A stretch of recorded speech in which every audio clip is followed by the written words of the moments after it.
صلی علی رسول الکریم اما بعد۔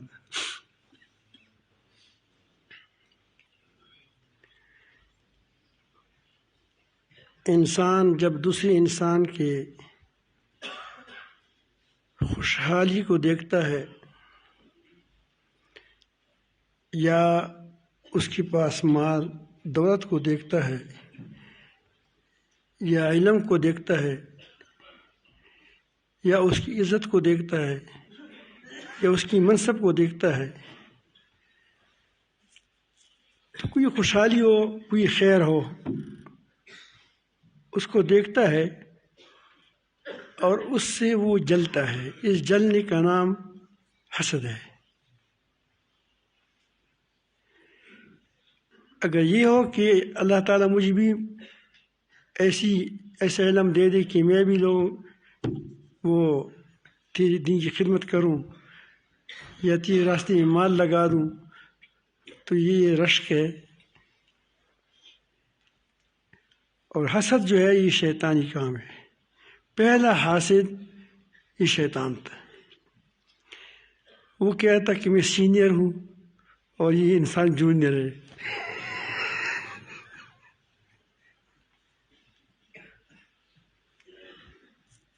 میں عابد عارف عالم چلاک وغیرہ سمجھدار ہوں اور یہ عقل والا ہوں اور یہ مٹی سے بنا ہوا ہے۔ اس کو اتنی ترقی ہو گئی کہ پوری تمام فرشتوں نے اس کو سجدہ کیا۔ تو اس سے وہ جل گیا اور اب تک یہ جلتا رہتا ہے۔ حاسد کو دو جلن ہوتی ہے، ایک دنیا کی جلن، ایک آخرت کی جلن۔ ایک دنیا کا بے چینی کا عذاب۔ حاسد آدمی کو ٹینشن ہوتا ہے ہمیشہ، ڈپریشن، ٹینشن، یہ چیز پر بہت زیادہ آ جاتی ہے۔ اس سے اور وجوہات بھی ہے، مالی تنگی آ گئی، کوئی مشکل آئی، کوئی غم آیا، لیکن یہ حاسد تو ہوتا ہے مستقل ٹینشن میں، کیونکہ وہ دوسری کو دیکھتا ہے کہ اس کو کچھ رتبہ مل رہا ہے تو یہاں جلتا ہے۔ اور اللہ تعالیٰ جل جلالہ کا قانون تو عجیب ہے، وہ تو اندازہ ہے ہر کسی کا۔ میں ایک بار گیا تھا اسپتال میں، کبھی کبھی جاتا، وہاں ایک میرا دوست اسپتال میں تھا قطر میں۔ تو قطر کے اسپتالوں میں ڈاکٹر علاج مفت کرتے تھے اس وقت۔ اب مجھے پتہ نہیں ہے کہ اب کیا حالات ہے، لیکن اس وقت وہ بشاہتیں اتنی مالدار نہیں تھی لیکن اتنی زیادہ نہیں تھی۔ آج کل وہ چہل پہل والا زیادہ ہے، اللہ خیر کرے۔ تو وہ وہاں میں گیا تو وہاں کوئی مریض دوسری کے ساتھ حسد نہیں کرتا کہ مجھے انجیکشن کیوں لگا رہا ہے اور دوسری کو میٹھی دوائی کیوں دے رہا ہے۔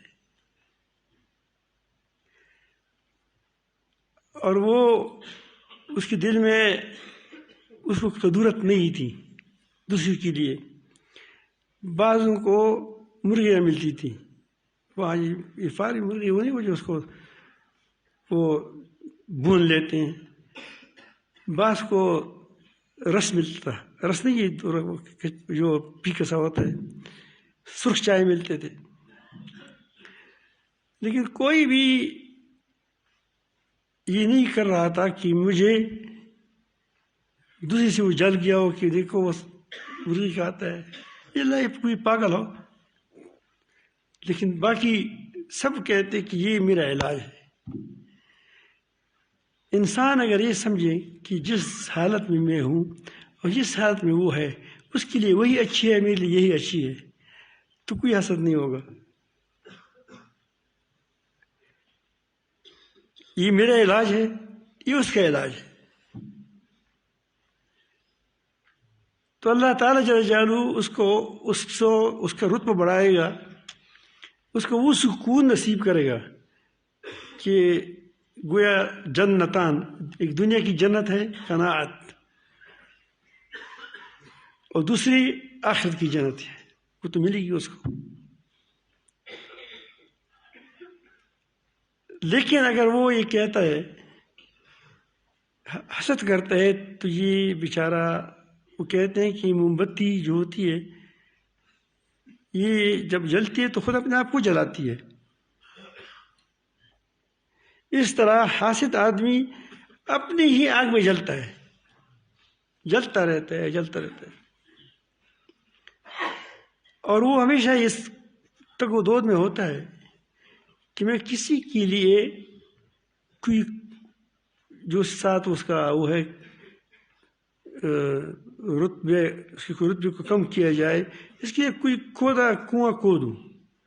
ایک تو ایسا ہے کسی کے ساتھ آپ کی لڑائی آ گئی، اب لڑائی میں تو مٹائی نہیں ہوتی، اس میں تو آدمی کہتے ہیں کہ اس السلام نے بھی اللہ تعالیٰ سے درخواست کی کہ یا رب العالمین تم اس کو مال دیا ہے، دولت دی ہے، یہ بدماشی کرتا ہے، یہ ہو گیا بڑا وہ متکبر بنا ہوا ہے، اس سے مال بھی لے لو، اسی کی اگر اس پر مہر لگاؤ تو یہ تو اس کے ساتھ لڑائی آ گئی کہ لڑائی میں تو آدمی نہیں کہتا کہ یا رب العالمین اس کو کیا کرے، اجر عظیم عطا فرمائے۔ ہمیں عجیب ہے، موقع کو نہیں جانتا۔ حسد وہ ہوتا ہے کہ آپ کے ساتھ کوئی لڑائی نہیں ہے، جھگڑا نہیں ہے، ویسے ہی جلتے ہو، اس کی رتبے سے جلتے ہو، اس کی مال سے جلتے ہو، اس کی عزت سے جلتے ہو، اس کی شان دبدبہ سے جلتے ہو، اس کو کہتے ہیں حسد۔ اور حسد ہمیشہ عجیب ہوتا ہے، یہ ذلیل زیادہ ہوتا ہے۔ ذلت ایک تو یہ کہ قناعت، اس کے اندر پر ذلت ہمیشہ چاہیے رہتی ہے، اور لیس کا ایک غلام تھا، وہ لیس کو بڑا پسند تھا، اس ذہین بہت تھا۔ بعض لوگ بڑے ہوشیار ہوتے ہیں، تو ہوشیاری، بعض لوگ ہوشیاروں کی قدر کرتے ہیں، بعض لوگ حسن کی قدر کرتے ہیں، بعض لوگ ایسے ہوتے ہیں کہ وہ اخلاق کسی اچھے ہوتے ہیں تو اس اخلاق یہ ترجیحات ہوتی ہیں۔ وہ بہت ذہین تھا، بہت ذہین تھا، غلام تھا، لیکن بہت سمجھدار نواز۔ کسی وجہ سے وہ خفا ہو گیا، چل گیا، بھاگ گیا۔ یہ جو لاڈلا ہوتے ہیں مشروط بھی برا ہوتا ہے۔ اب دیکھو جو لاڈلا ہوتا ہے اس طرح سے کہو، جو بچہ نہیں ہوتا جو بڑا لاڈلا ہوتا ہے اور طوفان اٹھاتا ہے، مجھے مارا گیا، تو وہ بھاگ گیا۔ اب کچھ دن کے بعد اس کا محبت بھی تھی بادشاہ کے ساتھ، پھر واپس آ گیا۔ تو بادشاہ نے کہا کہ اس کے لیے کیا سزا تجویز کی جائے۔ سزا تجویز ہونے لگی تو سب نے اپنے اپنی کہا کہ وہ غلام ہے، بس جوش میں آ گیا، کسی نے کچھ کہا۔ اس کے ساتھ جس کا حسد تھا، حاسد جو تھا، اس وزیر نے کہا کہ یہ اس کے ساتھ تمہارے اتنے احسانات ہیں اور اتنے آپ کی اس پر نظر ہے، اس کے باوجود ہی بھاگ چکا ہے، اس کو قتل کرو۔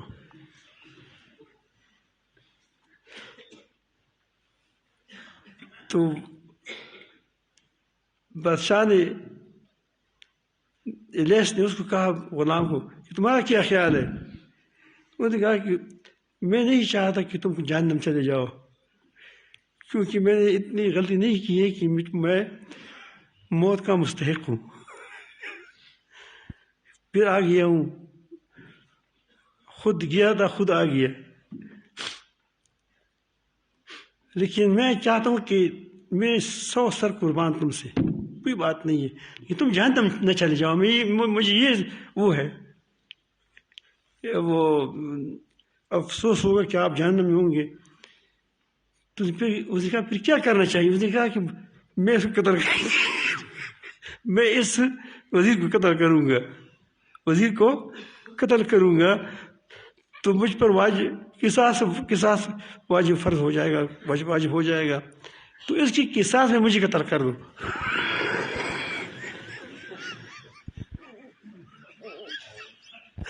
ذہین تو بہت تھا۔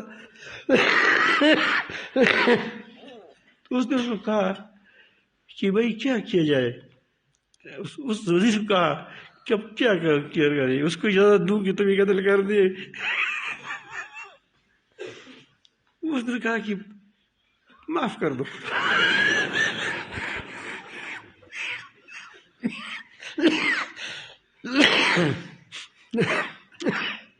تو یہ حاسد ہمیشہ ذلیل ہوتا ہے۔ آپ جب بھی دیکھیں گے، کیونکہ حاسد شیطان ہی کرتا ہے، کوئی مکان برسڑی پلار کے چرستہ بدی کوئی پوار دارشی، کسی کے راستے میں قومت کھودو، ایسا نہ ہو کہ تم اس میں خود گر جاؤ۔ تو ہمیشہ خیرخواہ رہو، خیرخواہ رہیں گے تو انشاءاللہ خیر تمہاری طرف روٹ کر آئے گا۔ لوگ تمہارے خلاف سازش کریں گے، باتیں کریں گے، کچھ کریں گے، وہ ساری آپ اس کے لیے دل میں خیر چاہیں تو وہ خیرات و برکات توڑ کر آپ کے پاس آ جائیں گے، اس کے پاس نہیں جائیں گے، کیونکہ وہ تو حاسد ہے، وہ تمہارے خلاف سازش کرتا ہے، تمہارے پاس آئیں گے۔ اب اس کا علاج کیا ہے حسد کا۔ حسد اس وقت نقصان نہیں پہنچاتا جب تک تم اس کی تقاضوں پر عمل نہ کریں۔ انسان کے اندر چیز تو ہوتی ہے، لیکن جب تقاضے پر عمل کرتا ہے تو اس وقت یہ نقصان پہنچاتا ہے۔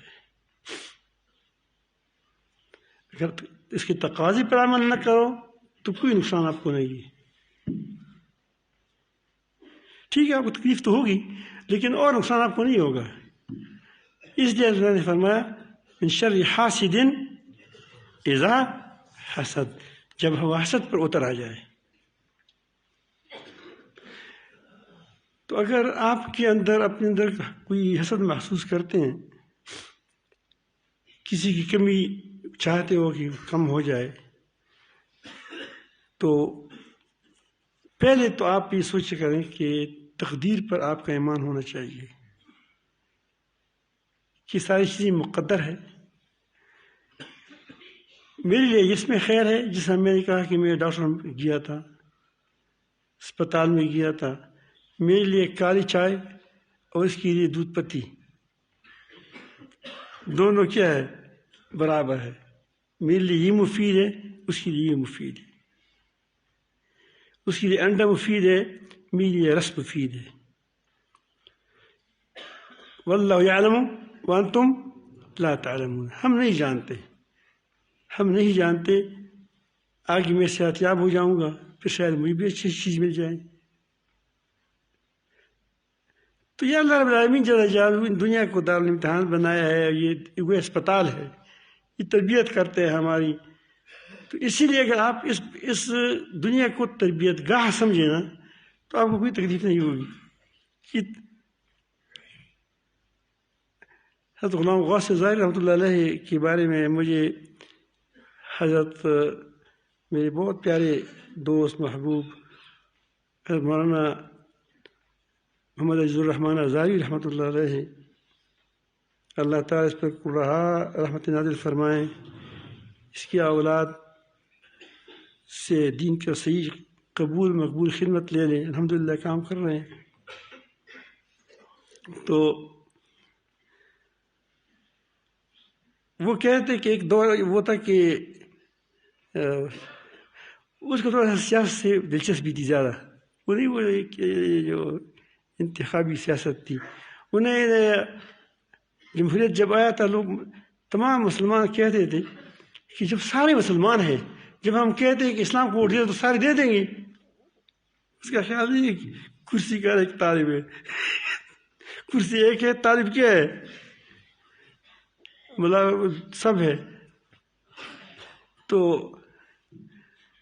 ان کا تو واقعی آدمی جب سارے مسلمان ہو تو آدمی یہی سوچے گا کہ لوگ تو اسلام چاہیں گے، لیکن بس وہ بہرحال پہلے بہت زیادہ وہ تھا، یعنی عزت تھی، زندہ باد وہ تھا یہ. پھر آج درمیان میں کوئی اختلافات سے آ گئے تھے، آپس کی کوئی اختلافات تھے. اس میں وہ کہتے ہیں کہ ہم اکیلے رہ گئے. علماء حضرت سے بہت پکی مضبوط آدمی تھے، بہت مضبوط آدمی تھے. وہ نظریات کے انتہائی پکے تھے، بہت سخت نظریات شخصیت تھی، اور لوگ سے بہت ڈرتے تھے، کیونکہ وہ جب بات کرتے نا تو کر ہی لیتے تھے، کچھ کام کو کر ہی لیتے تھے. تو مجھے ہزاروی صاحب رحمۃ اللہ علیہ اس کی کسی سناتے تھے، یہ ہوا وہ ہوا. ایک بار مجھے کہا کہ اس نے اس کو انگریز نے بلایا تھا، مدنی رحمۃ اللہ بلایا تھا، ان کو بلایا تھا کہ ٹم بڑا بدماش ہے. اس کو کہا، کس کو کہا؟ اس کو مدنی رحمۃ اللہ کو. تو اس نے کہا کہ میں نے کفن اپنے ساتھ لایا، ٹم بڑا بدماش ہے، ٹم بڑا بدماش ہے. 3-4 بار کہہ دیا. بڑے زبردست لطیفے سناتے ہمیں، کیونکہ وہ یہ انتخابات میں تو یہی چیزیں ہوتی تھی. تو وہ فرماتے تھے کہ غلام غوث ظاہر فرماتے تھے کہ دیکھیں ہمیں لوگ عزت دیتے تھے، زندہ باد کہتے تھے، ہمارا تھوڑا سا پیٹ پھول گیا تھا، پیٹ پھول گیا تھا. یہ دنیا تربیت گاہ ہے. اب جہاں جاتے ہیں تو لوگ کہتے ہیں کہ یہ کیا ہے، ہمیں تانے دیتے ہیں.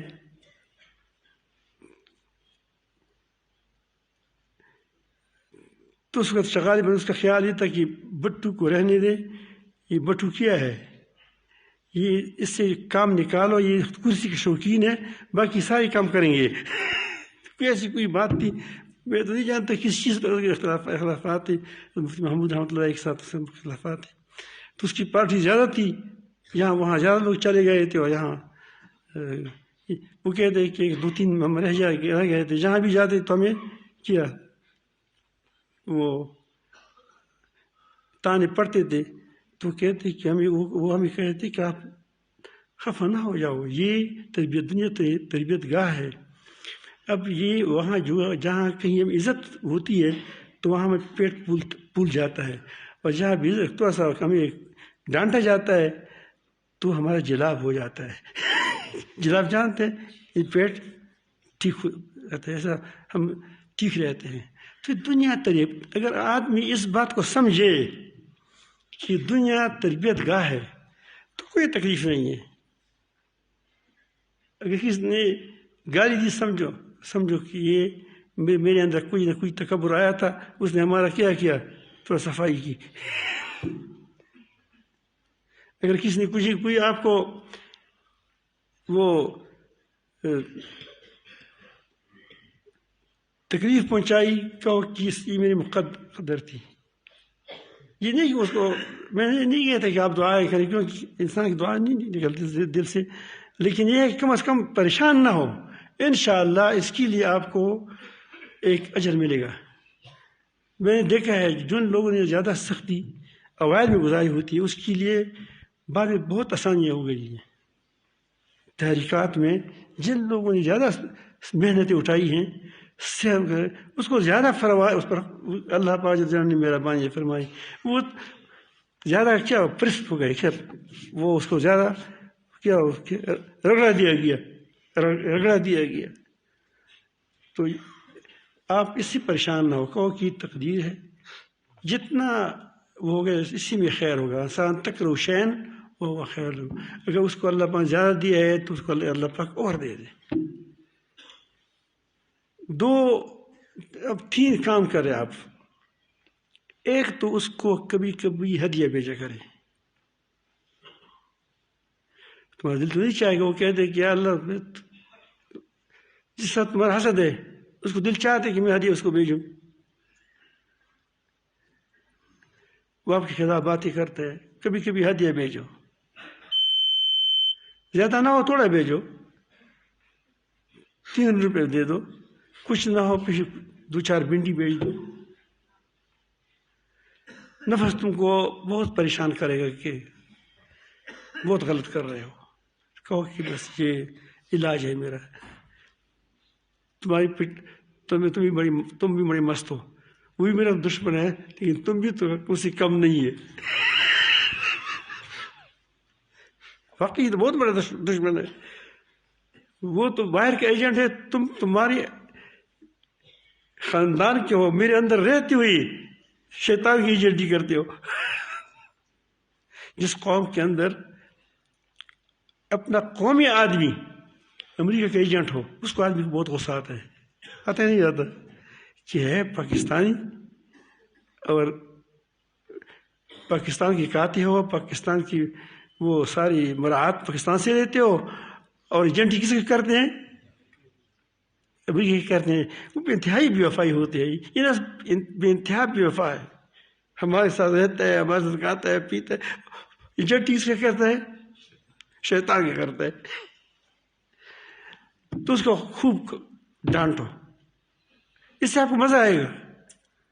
یہ مزوں کی مختلف قسمیں ہوتی ہیں.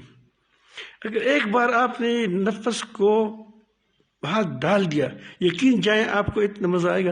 ایک بار میں چھوٹا سا تھا اور اسکول سے آ رہے تھے. وہ ایک مجھ سے بڑا تھا، ایک جو تھا ہمارے وہ خاندان میں تھا. آپس میں ہم لڑ پڑے. وہ مجھ سے تقریباً 3 سال بڑا تھا، اور بچپن میں 3-4 سال بڑا ہوتا تو زیادہ بڑا ہوتا ہے. تو اس کا پاؤں خطا ہو گیا. کیا ہوا؟ اس کو میں نے ڈیر کر دیا. میں اوپر سوار ہو گیا. میں اتنا خوش تھا کہ لمبے آدمی کو گرا دیا.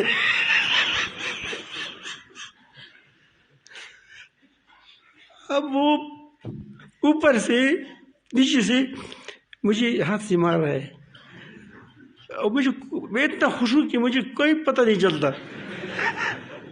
لیکن جب میں اٹھ گیا تو مجھ پر خون بہہ رہا تھا. اس نے مجھے پتھر سے مارتا تھا، لیکن میں اتنا بھی مجھے تکلیف نہیں تھی، خوشی کی وجہ سے کہ بڑی لمبے گرا دیا ہے. اور جب میں نے چھوڑ دیا وہ بھاگ گیا، کیونکہ اس نے تو مجھے زخمی کر دیا تھا. تو میں کہتا ہوں کہ پھر تھوڑا سا آپ نفس کو گریبان میں ہاتھ ڈالے. وہ تو پہلوان ہے، جب اس کو پچھاڑ لو گے تو بڑا مزہ آئے گا. پھر کبھی کبھی اس کی تعریف کیا کریں. اب نفس کہتے ہیں کہ آخر ظالم وہ پہلے سے بھی کیا ہے، اوپر آ چکا ہے. اب اس کی اور تم تعریف کرتے ہو. کہو کہ تمہاری بدماشی کو ٹھیک کرنا ہے. تمہاری بدماشی کو خود اپنے نفس کو کہا کرے، تم کو ٹھیک کرنا ہے. تمہاری اصلاح ہو جائے گی، حفنت ہو جاؤ انشاءاللہ. آپ اچھے آدمی اچھی بن جاؤ گے. تم تو یہ اس کو کہہ دیں مجاہدہ کیا. اب اس تم پر 2 اجر ملیں گے. آپ بجاؤ حسین بجاؤ اس طرح سے میری محبت ہے. میں کہتا ہوں بہت اچھا آدمی ہے، یہ ہے. تو اس میں مجھے کوئی وہ نہیں ہوتا، کیونکہ ویسے دوست کی لوگ تعریف کرتے ہیں. لیکن اس کے ساتھ نہ لگی ہو پھر تعریف کرنا بڑا مشکل ہوتا ہے. تو پھر وہ یہ مجاہدہ ہوتا ہے. کیا ہوتا ہے؟ یہ مجاہدہ ہوتا ہے. درود جھوٹ نہ پورے، لیکن جو ایک تو جلسے والا جھوٹ ہوتا ہے. جلسے میں جو بولتا ہے اس کو خوب پتہ ہے کہ اردو کا پٹا ہے. یعنی دوسروں کے سامنے کہتے ہیں کہ اردو کا پٹا ہے، بغیرت ہے، یہ ہے یہ ہے. لیکن جب اسٹیج پہ کھڑا ہوتے ہیں پیری طریقت رہبت شریعت، ٹھیک ہے، رہبری شریعت ولی کامل، وہ دل میں کہتے ہیں کہ کچھ بھی نہیں ہے.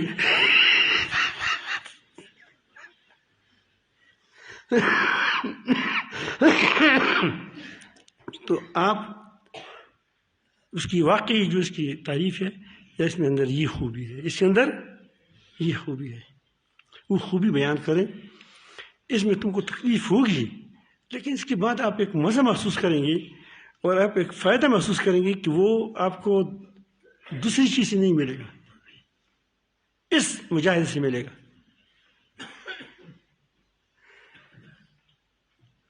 پھر ایک کام اور کریں، دعا کریں. جب زیادہ زور ڈالیں شاید نفس کو کیا اس کو اور ترقی دے دیں. اب وہ کہتے ہیں ظالم چلو لوگوں کے سامنے دے دے تو اس میں کوئی نام بھی تو ہوتا تھا کہ وہ اس کی خراب باتیں کرتے ہیں، اس کی تعریف کرتے ہیں. اب آپ نے دعائیں بھی شروع کر دی.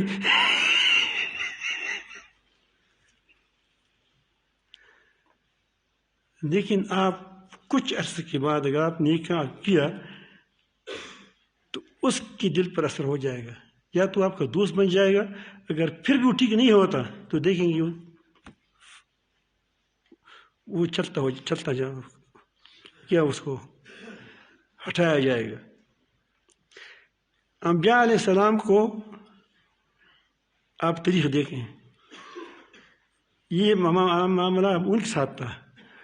جب قوم نے یہ چاہا کہ اس کو ہم اپنی قوم سے نکال دیں تو وہ لوگ خود قوم سے نکل گئے. آپ دیکھیں آخر فتح کس کو ہوا؟ مکہ مکرمہ. پھر کون لوگ نکل گئے؟ وہی ابو جہل نکل گیا، اس کو ختم ہو گیا، دوسرے ختم ہو گئے. اور حضرت لوط علیہ السلام باقی رہ گئے، قوم ختم ہو گئی.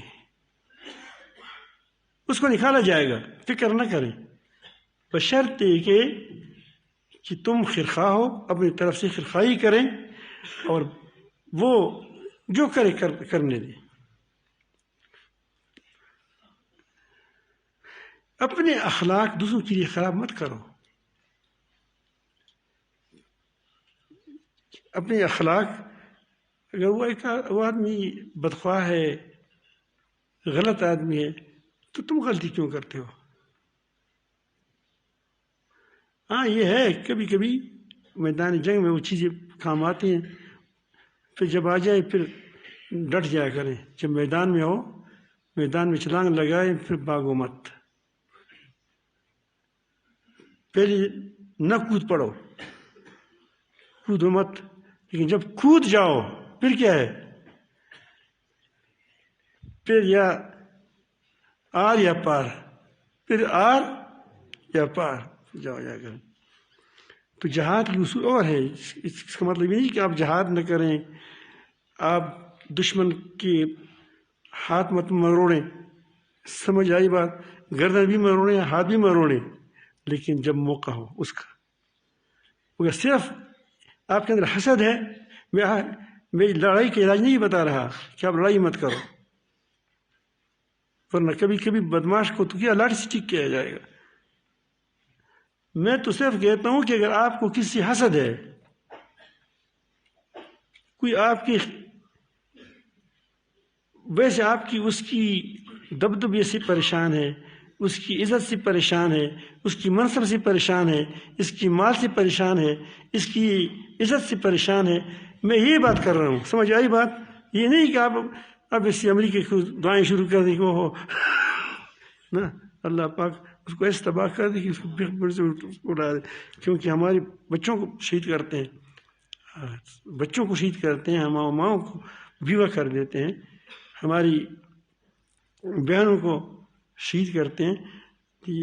تو اس کے لیے ہدایت ہم سب کے لیے دعا کریں گے، لیکن اس کے لیے دعا بھی کیا کریں. اور اس کے کیونکہ ہمارے پاس اور کیا چیز ہے، تو کم از کم دعا تو ہم کریں فلسطین والوں کے لیے. تو میں نے یہ جو بات کی، چونکہ میں تھوڑا سا وہاں پھسل گیا، جو میں نے کہا کہ جو آپ کے خلاف بات کریں، وہ بات دوسری تھی.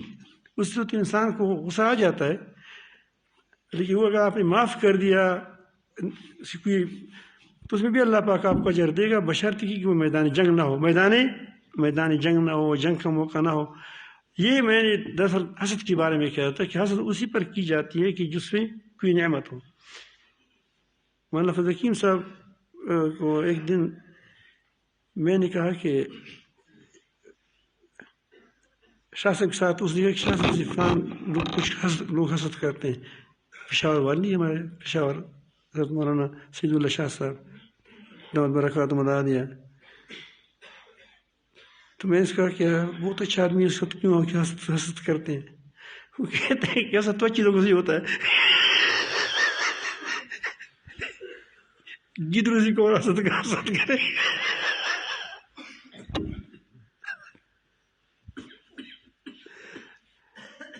ایسے میرا خیال تھا کہ مجھے کیا جواب دیتا ہے، کیا میرے ساتھ ایسے رہ کر اس کو کچھ سمجھ آئی ہے نہیں آئی. اس نے کہا کہ اچھے لوگوں کی ساتھ حسد کی جاتی ہے، اتنا شیخ ہے وہ بن گیا، میں کیا میں وہی کیا نحویر پڑھاتا ہوں وغیرہ، یہی پہ وہ حسد کرتے ہیں.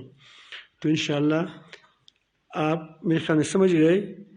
تو آج جس کی خلافات میں حسد ہو اور آپ اس سے جلتے ہو تو اس کے لیے دعائیں شروع کر دیں، اس کو ہدایت دے دیں کریں، اس کی تعریف کریں گے، انشاءاللہ حسد بھی دور ہو جائے گا اور اللہ رب العالمین جل جلالہ آپ کو عزت اسی مقام پر بھی پہنچائے گا انشاءاللہ.